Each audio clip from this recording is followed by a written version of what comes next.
Hey everybody, one of the first videos I made for Patreon way back when was on Orforglipron. Since we've got some new and emerging data, I'd like to cover it again, as some of what we were waiting on has come to light. So settle in with a mug of coffee or a tall glass of water because we're about to get technical. We've talked extensively about the mechanistic backing of GLP-1 agonist peptides like Semaglutide, Tirzepatide, Retatrutide. Yes, there are new proposed benefits and downsides discovered on a seemingly weekly basis. I'm sure you've seen them on the news or online, but the core of their metabolic efficacy lie in three underlying factors: delays in gastric emptying, increased insulin secretion, and decreased glucagon release. They're pretty much the trifecta of this class. Together, they not only suppress appetite, but they also modulate metabolic factors to, in many instances, improve HbA1c, fasting blood sugar, and lipid profiles. Of course, they're not without risk. Predominantly, we see gastrointestinal disturbances like nausea and diarrhea, yet other concerns are certainly possible. It's also worth mentioning that researchers suspect with alteration in the compound itself come with subtle differences in how they operate. For instance, Tirzepatide's agonism of GIP receptors is thought to be synergistic with GLP-1 agonism, and Retatrutide's addition of glucagon receptors is thought to engage features of energy balance and energy homeostasis. And I've got videos on all of these compounds too, which I'll make sure to put in the description below. But what's completely novel is the development of an orally bioavailable, non-peptide, small molecule GLP-1 receptor agonist, which is in the title of this video, Orforglipron. And unlike the semaglutides of the world, Orforglipron is a synthetically created small molecule that can effectively be taken once a day by mouth. And pharmacokinetic data has indicated a strong ability to bind with high affinity to the human GLP-1 receptor. It doesn't bind the GLP-1 receptors the exact same way as these peptides do, which is in part thought to contribute to its efficacy and stability as a non-peptide that mimics the role of these commonly prescribed injectables. The difference here, as we already mentioned, is that it has to be taken daily, but just like we can perceive downsides with oral medications compared to injectables, there's certainly arguable benefits. 1, no needles for those who are hesitant. 2, they're easier to store and less likely to degrade if not carefully maintained. And on top of this,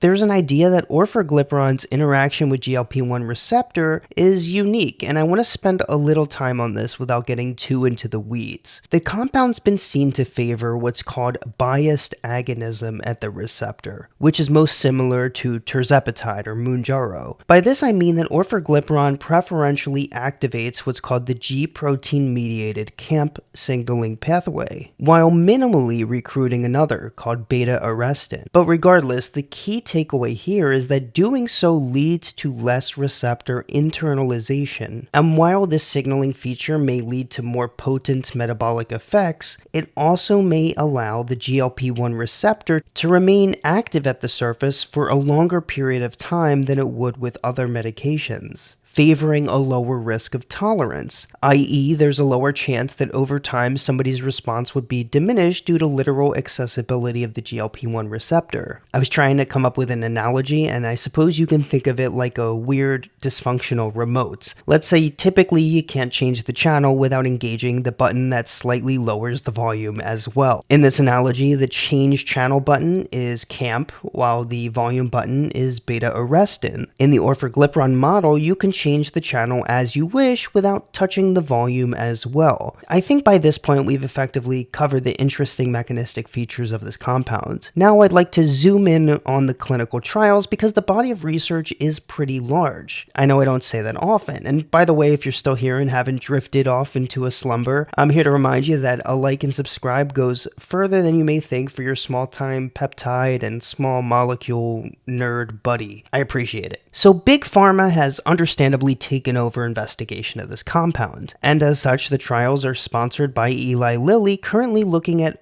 4 different indications: diabetes, weight loss, obstructive sleep apnea, and hypertension or high blood pressure. And so we'll work our way up through these trials. Let's start with a nicely sized phase 2 evaluation that looked at orforglipron in different dose ranges versus placebo in a once daily pill, intended to look at changes in body weight at 26 and 36 weeks. And as we can see, there was a dose-dependent reduction in body weight from baseline that appeared to be less potent than the lowest 12 milligram dose, and quite similar among the two greatest, 36 and 45 milligrams. And as you can see in the graphic attached, the majority of weight was lost by the primary endpoint week 26, with continued partial reduction within the following 10 weeks. For instance, average reduction from body weight in the 12 milligram group was 8.6% in 26 weeks and 9.4% by 36, and you can follow the trend upwards with greatest average weight reduction in the 45 milligram group at 12.6% and 14.7% at 26 and 36 weeks respectively. It's worth noting an improvement in systolic blood pressure among each orforglipron group, especially among the higher doses, as well as improved lipid metrics and HbA1c, albeit a reduction in HDL, which you can find in the supplementary material. And so this indicates that the good cholesterol among the treatment group lowered too, which is something that we'll keep an eye on. Unexpectedly, gastrointestinal side effects, most commonly nausea, were most reported among vomiting, diarrhea, constipation, belching, and headache. I'd say a decent summary of this phase 2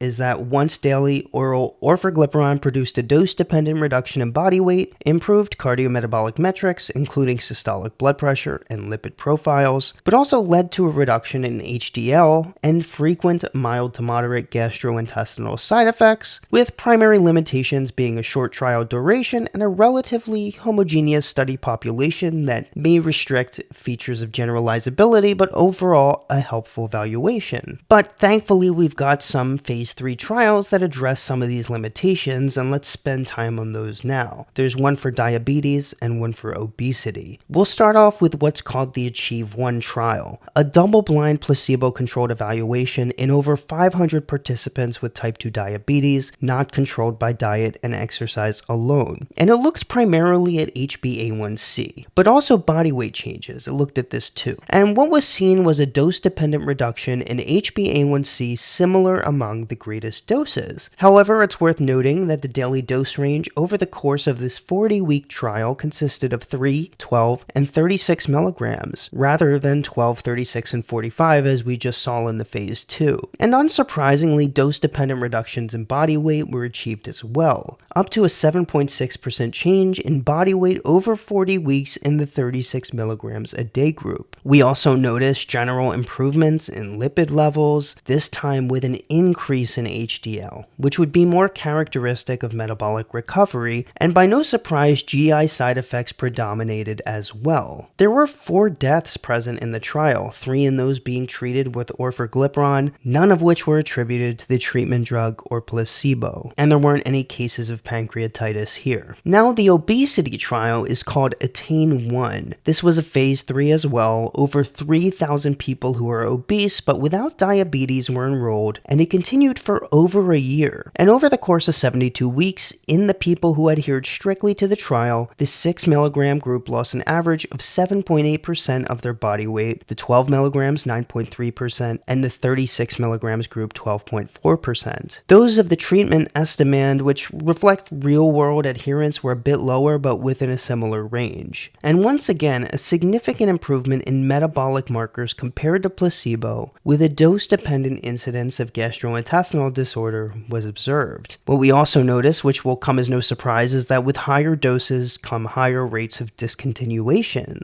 I will add that there were 3 deaths throughout the course of this trial, 2 of which were in people being treated with orforglipron and 1 in placebo. One of the deaths in the treatment group was due to metastatic ovarian cancer, the placebo due to pulmonary embolism, and the other in the treatment group unknown. There were 5 cases of pancreatitis as well. There's a growing body of research on direct head-to-head comparisons versus GLP-1 agonistic peptides. One study from 2023 looked at orforglipron versus dulaglutide, and in this case, orforglipron showed superior weight loss and glycemic effects with a higher rate of GI adverse effects as well. And in general, we could say that research at this point point indicates similar expected weight reductions and metabolic enhancements to semaglutide. But obviously, this is a point that we want to learn about more, head-to-head trials. But with regards to breaking news in a way, Eli Lilly recently announced top-line results from the ACHIEVE-3 trial that compared Orforglipron to oral semaglutide. So more of a summary of results rather than a published peer-reviewed paper. However, they are boasting superiority with regards to weight loss and reduction in HbA1c compared with oral semaglutide. And so I'm looking forward to reading this whole article when it comes out. I would say I'm supremely interested in Orforglipron versus injectable semaglutide, since it's more commonly used and embodies the most prominent of results. But this is in general a series of promising outcomes for the compound, which in and of itself represents a new interesting class of GLP-1 targeting medications. I'm sure we'll get more research, especially head-to-head and combination therapies, like targeting blood pressure and specifically sleep apnea, which I think would be a really unique angle to take, and I'm looking forward to getting a better understanding of that in particular as well. I do know this was a lot and quite dense, but I hope it wasn't too all over the place for you to follow, and I hope you enjoyed the video and or got something out of it. All the references I used to make this video, things I've read through, will be cited in the description below. Please let me know your thoughts as well. If you're looking for a further way to support the channel, like and subscribe, easily the best way to do so. But on top of that, we've got a couple other options. First, there's a Patreon available. On top of that, there's a 20-page educational guide on BPC 157 that I created that I'll link below too. Most importantly, I want to thank you for watching this video. I really appreciate it, and I hope you have a great day. So I'll see ya. Take care. Cut to the chase, evidence-based. Pull up a chair, let's get this straight. Peptide buddy, he's your peptide buddy.